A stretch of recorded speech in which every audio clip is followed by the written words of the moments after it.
11번째 글입니다. 가슴 아픈 사건.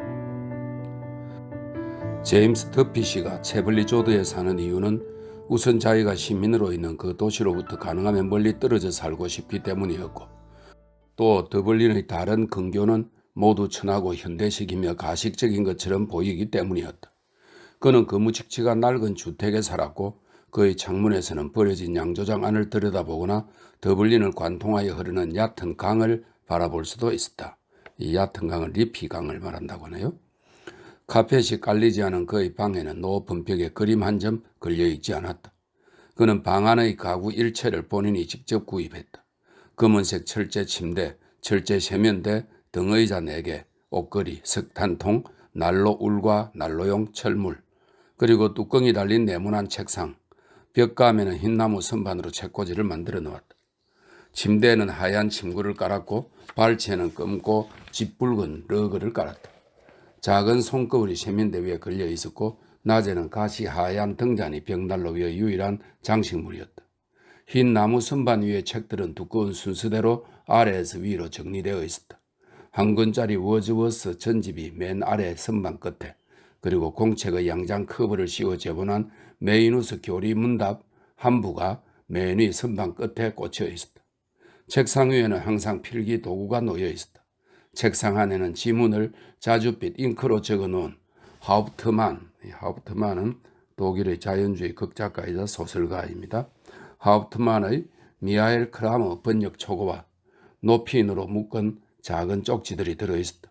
이 종이에는 때때로 문장을 적어놓기도 하고 비꼬고 싶은 생각이 든 어떤 순간엔 바일빈스의 광고 표제, 이 바일빈스는 위장약 상표입니다.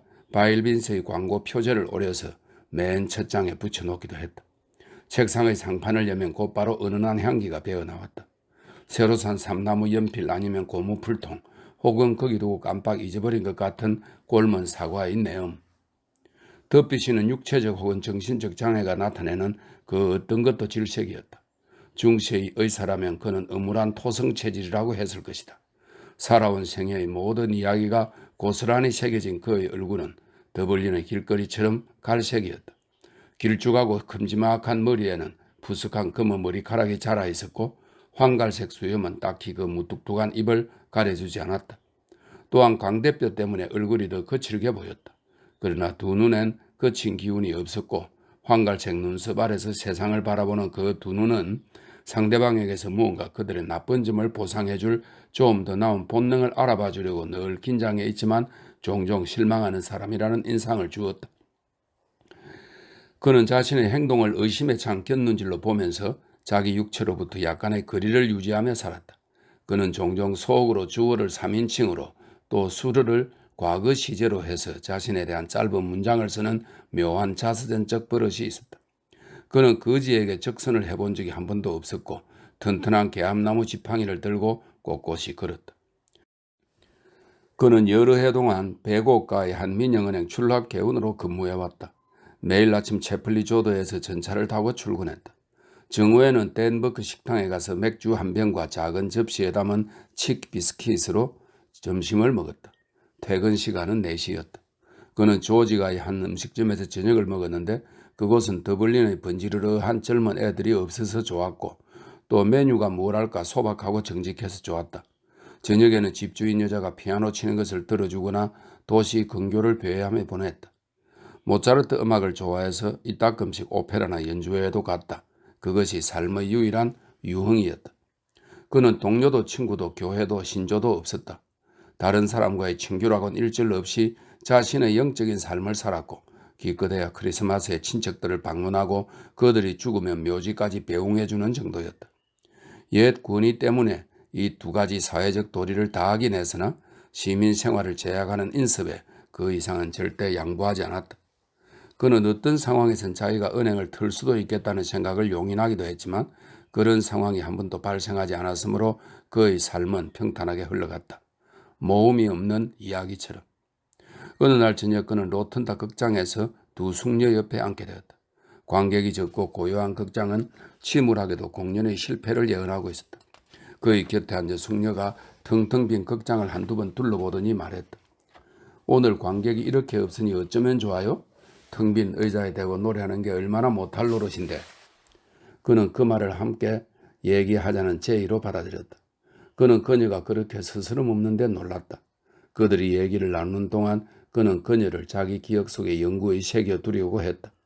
그녀 옆의 젊은 처녀가 그녀의 딸이라는 걸 알았을 때 그는 그녀가 자기보다 한두 살 아래일 거라고 판단했다. 예전에도 분명 수려했을 것 같은 그녀의 얼굴은 여전히 지적이었다. 이목구비가 또렷한 달걀형이었다. 두 눈은 아주 짙은 푸른색에 침착했다. 그녀의 눈초리는 처음 보기엔 당돌했지만 눈동자가 홍채 속으로 천천히 사라져 들어가는 것처럼 보이며 살짝 어리둥절한 느낌으로 일순 대단히 예민한 감성을 드러냈다. 눈동자는 그 본래의 모습을 되찾아 반쯤 드러난 그 본성은 다시 분빌의 지배하에 놓였고 그녀의 아스트라칸은 꼬불꼬불한 까만색 양털, 러시아의 아스트라한 지방에서 유래했다고 되어 있네요. 아스트라칸 재킷은 풍만한 가슴선을 그대로 드러내서 더욱 뚜렷하게 당돌한 느낌을 주었다. 그는 그녀를 몇 주 후 얼스포드 테라스에서 한 연주회에서 다시 만났고 그녀의 딸이 다른데 정신을 파는 순간을 포착하여 그녀와 친해졌다. 그녀는 한두 번 남편 이야기를 넌지시 했지만 어조는 딱히 경고를 하려는 것은 아니었다. 그녀의 이름은 시니코 부인이었다. 그녀의 남편은 고조 할아버지가 레그혼 출신이었다. 이 레그혼은 리보르노의 영어식 이름이라고 그러네요. 이탈리아 토스카나 서부 지역의 항구라고 합니다. 그녀의 남편은 고조 할아버지가 레그혼 출신이었다. 남편은 더블린과 네덜란드를 오가는 상선의 선장이었고 둘 사이에는 아이가 하나 있었다. 그녀를 세 번째로 우연히 만났을 때 그는 용기를 내어 약속을 했다. 그녀가 나왔다. 이것이 그 숱한 만남의 시작이었다. 그들은 항상 저녁 때 만났고 가장 조용한 장소를 골라 함께 산책을 했다. 그러나 더피시는 떳떳하지 못한 것을 싫어하는 성품이어서 그들이 어쩔 수 없이 몰래 만나는 꼴임을 깨닫고는 그녀에게 자기를 집으로 초대해달라고 했다. 시니코 선장은 그가 자기 딸에게 구애하러 오는 것이려니 생각하고 그의 방문을 부추겼다. 그는 자기가 즐기는 것의 진열장에서 아내를 진심으로 빼버린 터였으므로 다른 누가 그녀에게 관심이 있으리라고는 의심하지 않았다. 남편이 자주 집을 비우고 또 딸은 음악을 가르치러 외출했으므로 더피시는 그 숙녀와 함께 있는 즐거움을 맛볼 기회를 여러 차례 가졌다. 그도 그녀도 일찍이 이런 모험은 해본 적이 없었고 둘 다 이것이 부적절한 일이라는 것도 의식하지 않았다. 조금씩 그는 자신의 생각들을 그녀의 생각과 얽음했다. 그는 그녀에게 책을 빌려주고 생각을 제공하고 자신의 지적 삶을 그녀와 공유했다. 그녀는 모든 것에 귀를 기울였다. 때때로 그가 내놓는 이론들에 대한 보답으로 그녀는 자신의 삶에 대한 몇 가지 사실을 털어놓았다. 그의 모성적인 간절함으로 그녀는 그에게 자기 본성을 활짝 열어달라고 재촉했다. 그녀는 그의 고해 신부가 되었다. 그는 그녀에게 자기는 한때 아일랜드 사회당 모임에 참여한 적이 있었는데 신통치 않은 기름 등잔불을 켜놓은 다락방에서 20명 남짓한 건실한 노동자들에 둘러싸여 스스로 유별난 존재임을 느꼈다고 말했다. 당이 세 파벌로 갈라져서 각각 다른 지도자와 다른 다락방을 갖게 되자 그는 더 이상 참석하지 않았다. 그의 말에 의하면 노동자들의 토론은 너무 소심했으며 그들이 임금 문제에 쏟는 관심은 너무 과도했다. 그는 그들이 험상궂게 생겨먹은 현실주의자라고 또 자기들이 누리지 못하는 여가의 산물인 엄정함을 못마땅해 한다고 느꼈다. 앞으로 몇 세기 동안 더블린에서는 어떤 사회혁명도 발발하지 않을 것이라고 그는 그녀에게 말했다. 그녀는 그에게 왜 자신의 생각을 글로 써두지 않느냐고 물었다. 뭐 때문에요? 조심스러운 경멸을 담은 투로 그가 그녀에게 물었다. 60조 동안도 일관된 논리를 유지하지 못하는 그 빈말쟁이들과 경쟁하기 위해서 자신의 도덕성은 경찰관에게 내맡기고 예술은 흥행사에게 내맡기는 우둔한 중산층의 비평을 감수하라고?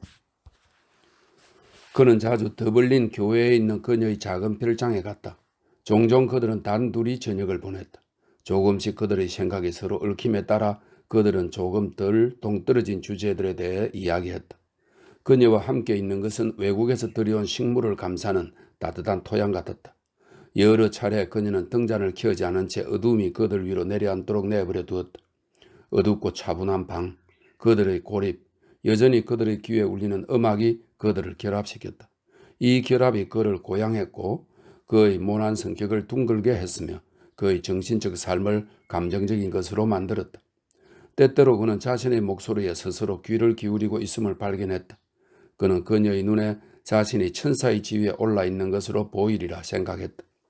그는 함께 있는 그녀의 열렬한 본성을 점점 더 가깝게 자신에게로 끌어당김에 따라 낯설고도 비인격적인 목소리, 결국 자신의 목소리인 어떤 목소리를 들었고 그 목소리는 영혼의 치유 불가능한 외로움을 주장하고 있었다.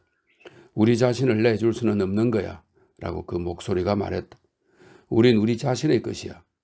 이러한 이야기가 이어지던 어느 날 밤 그날은 시니코 부인이 평소와 다르게 흥분한 온갖 징후를 보이다가 열렬하게 그의 손을 잡아서 자기 뺨에 갖다 댔다. 더피 씨는 엄청 놀랐다.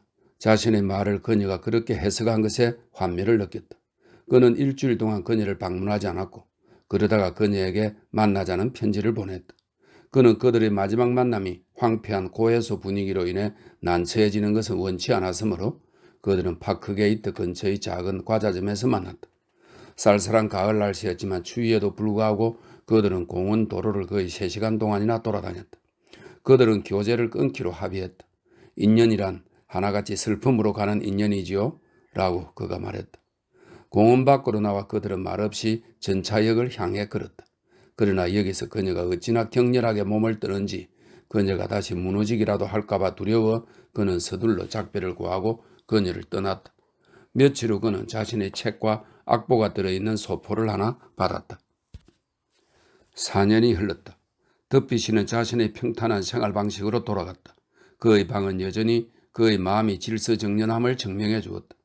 새 악보 몇 개가 아래층 방의 보면대를 차지했고 책장에는 니체의 책 2권이 꽂혀 있었다. 자라투스트라는 이렇게 말했다와 즐거운 지식. 그는 자기 책상에 들어있는 종이에 좀처럼 문장을 적지 않았다. 문장 중 하나는 그가 시니코 부인과 마지막으로 만나고 2개월 후에 쓴 것으로 이러했다. 남자와 남자 사이의 사랑은 불가능하다.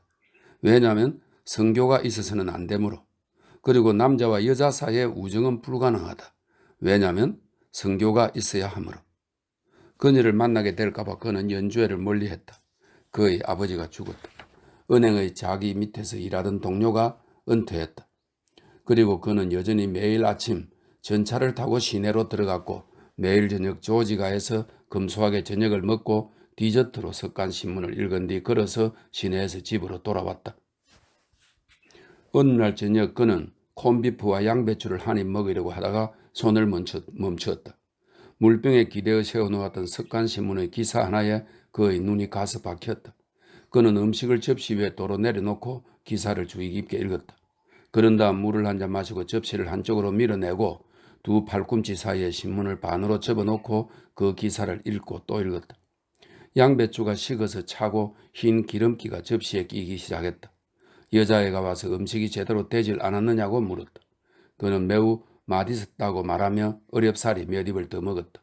그런 다음 계산을 하고 밖으로 나왔다. 그는 튼튼한 개암나무 지팡이를 땅바닥에 규칙적으로 두드리며 딱 맞는 리프코트 주머니에서, 이 리프코트는 두꺼운 모직으로 된 짧은 길이의 더블 코트를 말합니다. 리프코트 주머니에서 메일, 이 메일은 더블린 이브닝 메일, 이 친형 우익 계열의 신문이라네요. 메일의 속지 귀퉁이가 삐죽 튀어나온 채로 11월의 황혼 속을 빠르게 걸어갔다. 파크 케이트에서 채플 리조드로 가는 한적한 차도에서 그는 걸음을 늦추었다. 땅바닥을 두드리는 지팡이 소리가 약해지고 그의 숨은 불규칙하게 그의 한숨 소리와 함께 토해져서 겨울 공기 속에 하얗게 엉겼다. 집에 도착하자 그는 즉시 침실로 올라가 주머니에서 신문을 꺼내어 그 기사를 창문의 희미한 빛에 비추어 다시 읽었다. 사제가 묵송할 때처럼 소리 내지는 않지만 입술을 움직여서 읽었다. 기사는 이러했다. 시드니 프레이드 역에서 부인 1명 사망. 가슴 아픈 사건. 오늘 더블린 시립병원에서 부검시관, 관로 속에 레브렛 씨는 부재중 이러네요. 부검시관이 어제 저녁 시드니 프레이드 역에서 사망한 에밀리 시니코 부인 43세의 시신을 검시했다. 드러난 증거를 보면 고인은 철길을 건너려다 킹스타운발 10시 완행열차에 치여 두부와 우측 전신에 부상을 입고 사망했다. 기관사 제임스 레너는 철도 회사에서 15년 동안 근무했다고 진술했다. 그는 차장의 호각 소리를 듣고 열차를 출발시켰고 1, 2초 후에 커다란 비명소리가 들려 열차를 멈추었다. 열차는 서행하고 있었다. 기차역 짐꾼 피 던씨는 열차가 막 떠나려 할 때 한 여인이 철길을 건너려는 것을 보았다고 진술했다. 그는 그녀를 향해 달려가며 고함을 쳤으나 그가 닿기 전에 그녀는 기관차 완충장치에 치여 바닥에 쓰러졌다. 배심원, 부인이 쓰러지는 것을 보았습니까? 목격자, 네. 크롤리 경사는 현장에 도착했을 때 부인이 플랫폼에 누워 있었고 이미 사망한 것 같았다고 진술했다. 그는 시신을 대합실로 옮기고 구급차가 도착하기를 기다렸다. 57-2번 순경이 이를 확인했다. 더블린 시립병원 외과 부과장 할핀 박사는 고인의 하부 늑골 2대가 골절되었으며 우측 어깨에 심한 타박상을 입었다고 진술했다. 넘어지면서 두부 우측에도 부상을 입었다. 부상은 보통 사람의 경우 사망을 야기할 정도는 아니었다. 그의 견해로는 아마도 충격과 급작스런 심장마비에 의해 사망한 것 같다고 했다. 패트슨 핀레이 씨는 철도회사를 대표하여 이번 사고에 깊은 유감을 표했다.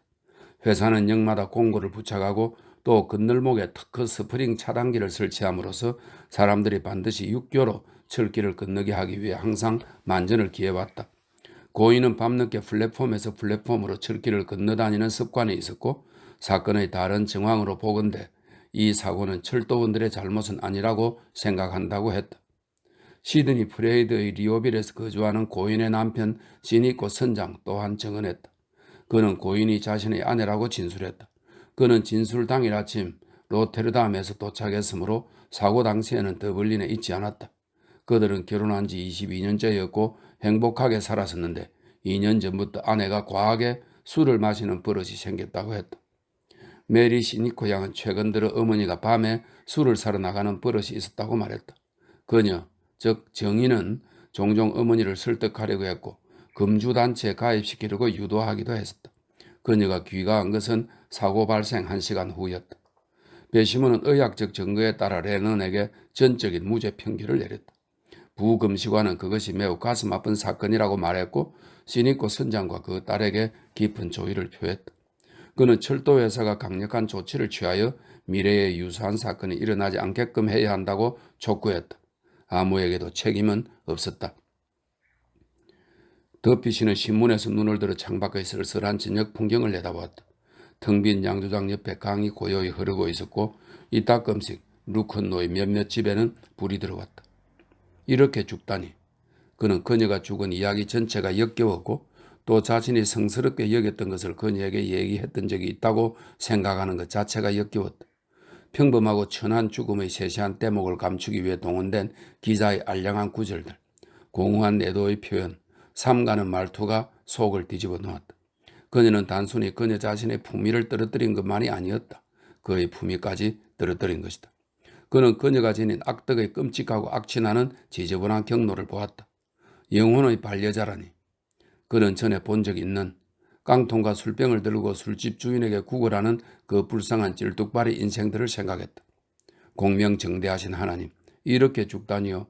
그녀는 분명 살기에 부적합했다.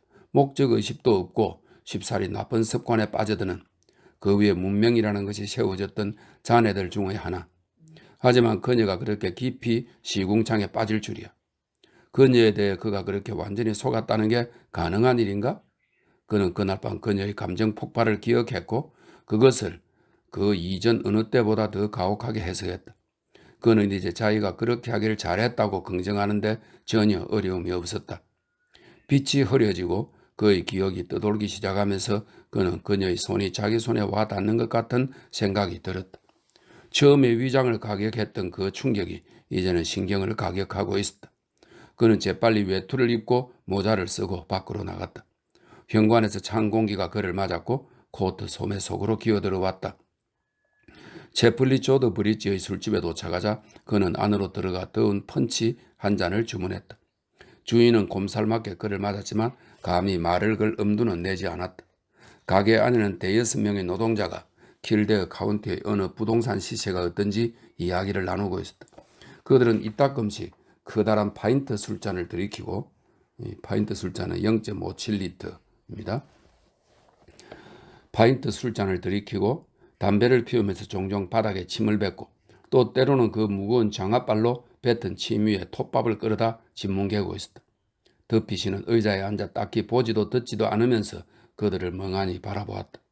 얼마 후 그들이 나가자 그는 펀치를 한 잔 더 시켰다. 그 한 잔을 두고 그는 오래 앉아 있었다. 가게는 매우 조용했다. 주인은 카운터 위에 퍼질러 헤럴드를 읽으며 하품을 했다. 때때로 바깥의 인적 드문 도로를 따라 전차가 휙휙 지나가는 소리가 들렸다. 거기에 앉아 그녀와 함께했던 자신의 삶을 반추하며 이제 자신이 마음에 품게 된 그녀의 두 가지 이미지를 번갈아 떠올려 보니 그는 그녀가 죽었다는 것, 그녀가 존재하기를 멈추었다는 것, 그녀가 추억이 되어버렸다는 것을 깨달았다. 마음이 불편해지기 시작했다. 그는 자신이 어떻게 달리 행동할 수 있었을까 자문해 보았다. 그녀와 기만의 희극을 연출할 수 없었다. 그녀와 공개적으로 함께 살 수도 없지 않았던가. 자기가 보기엔 최선의 행동을 한 것이었다. 그가 비난받을 게 뭐가 있나. 이제 그녀가 가고 보니 그는 밤마다 그 방에 홀로 앉아있던 그녀의 삶이 얼마나 외로웠을까 이해가 되었다.